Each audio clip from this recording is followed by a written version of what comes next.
Welcome back to another edition of Coach's Corner, brought to you by Fats Cafe. I'm your host, Hannah Allison, and tonight we have joining us head women's basketball coach Mike Brandt. Coach, thanks for joining us. You're welcome. Thanks. Good to be here. Before we get into specifics, you have 5 seniors scheduled to graduate this year. What does each one mean to you and to the program? Well, you always look at your seniors as your leaders and quality basketball players, and unfortunately this year, we're not quite winning as much as we should be. Really, when you have 5 seniors and 5 juniors, I think the expectations are pretty high, and so it's difficult because of the record. But they're good people. They're really good people, and they're fun to be around, and they're good students, and so you feel bad for them that it didn't work out the way it should have. But you appreciate them, the things they've done for the program and the university for sure. Absolutely. All right, senior Cassie Johansson. Did you envision that she'd ever be the career leading blocker at USC Aiken, and better yet, one of the most efficient blockers in Peach Belt history? Yeah, I think so. When we recruited her, she was a very good defensive player. She's a very good volleyball player, middle blocker. Can you guess that? Yeah. But our prior shot blocking leader was Morgan Johnson, and she only played 2 years. And so I anticipated that Cassie would have a great opportunity of getting that record, and she certainly did.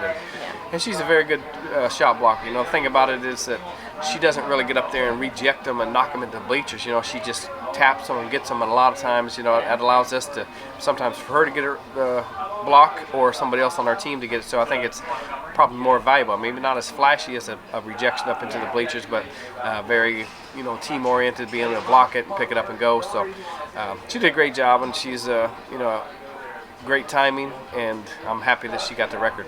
Cassie has a calm confidence about her, that's for sure. Mariah Durian, she's closing in on 1,000 points in her career. 321 come from Western Oregon. But did you ever think that she could get to 1,000? And if she does, how's that going to make you feel as her coach? Again, when you recruit these players, then, she scored the 321 at Western Oregon in her freshman year. Yeah. And so when you recruit players like that, you think, you have high expectations for them and hope that they'll be able to continue that scoring trend. She's a very good shooter, very good player. And there was kind of some doubt with the injury and missing all those games, but she's worked extremely hard to come back after 2 surgeries, and I'm hoping that she'll get that. And I'm not a bit surprised because of the competitor that she is, and the player that she is, and hopefully she'll be able to get that 1,000 points. Definitely. And speaking of injuries, y'all have been hit with the injury bug as of late. You lost Emery for the season due to an MCL or a meniscus tear, and recently Rocky and Stephanie Ball have both gone down. How does the team overcome that with 2 huge games coming up? Well, we overcome it not very well so far.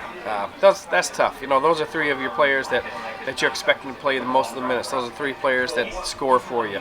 And they're going to average, around anywhere from 9 to 12, 13 points a game. So you're talking about 30 points just taken out from under us. And so it is very difficult. And Emery, of course, lost for the year. So that's, at least that way that she's not going to be able to come back and help. The other ones you can kind of anticipate, and hopefully they can rehab and come back in there. But that's a lot of points for a team to be missing. So, we just have to have other players step up, and that's why you have a team, and that's why you have, 12, 13, 14 players. And, you can't feel sorry for yourself. You just have to say, hey, here's my opportunity. I'm going to step up and get the job done. And hopefully, we'll be able to do that a little bit better, because I don't think those players will be back anytime too soon.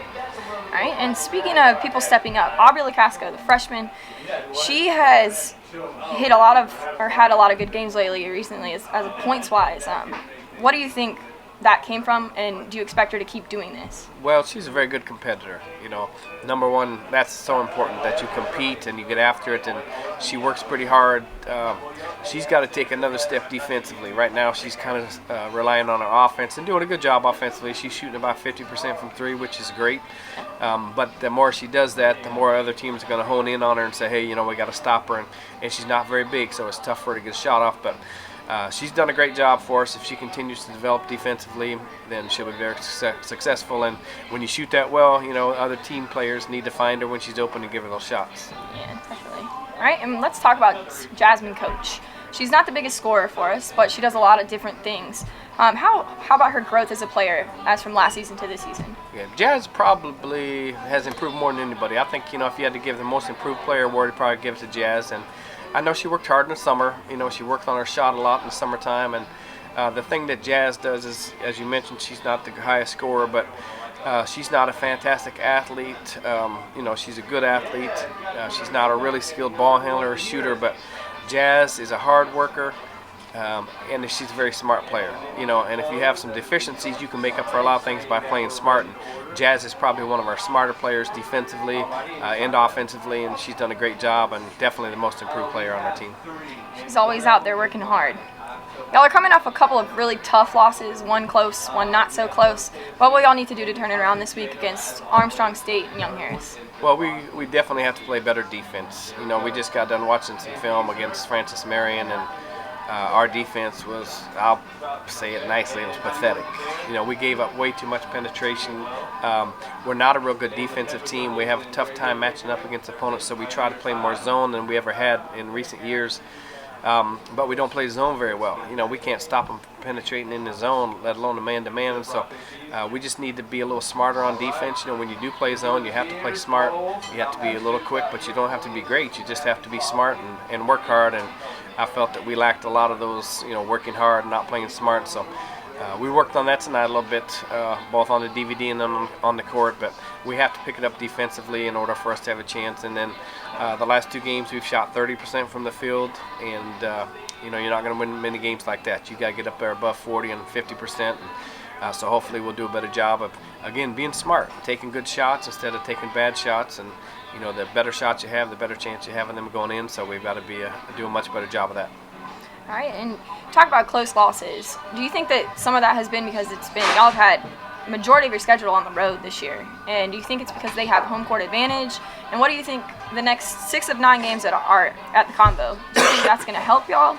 Well, it should. You should win your home games, and we haven't been successful at home too much this year either. But the close games are tough because you want a tough schedule in the fall. We played a very tough schedule. We went on the road a lot, played some really, really good teams, and sometimes that can really help you, and other times it can kind of deflate you a little bit, and I think it kind of hurt our confidence this year. You can tell them they're a good team, you're a good team, you're a good team, but if their record doesn't show, it's hard for them to believe. But buy into at it. one time, I think our opponents were like 34-4 that we had lost to, and so you can tell players that, but until they feel the winning, then it's pretty hard for them to believe it. But hopefully, we can make a push here at the end of the year with a lot of home games, and it's just a confidence. We talk about confidence before the game. We put on the whiteboard, play with confidence, shoot with confidence. And again, you can't just tell somebody, hey, be confident. They have to experience some things and develop that confidence. So hopefully, we can try to increase that, and they'll gain some confidence, and we'll win a couple close games and kind of get on a roll is what we're looking for. All right. And 8 losses by single digits or overtime this season. We kind of talked about it already, what y'all need to do. But if it comes down to the wire, what little things do y'all think you can get an out jump or out rebound, or what do you think it needs to be if a game comes down close to the wire? Well, you do have to have players step up and make plays, and we've had a couple of them do that. But you also have, in the last 2 minutes, you have to play so smart. You can't afford a dumb turnover. You can't afford a dumb foul. You can't afford, giving up penetration by not being focused on defense. And so the thing that I think separates our teams from a lot of teams in the conference is that we play smarter, but we just haven't done that very well this year. But we need to do that because athletically sometimes we don't line up very well against some of the teams in the conference, and so we have to do those things of being smart and being in the right positions to make up for those, and hopefully we'll step up and be able to do some of those as we finish it off. All right, well, that wraps up another edition of Coach's Corner, brought to you by Fats Cafe. Coach, thanks for joining us, and stay tuned to next time as we partner with Fats Cafe for Coach's Corner.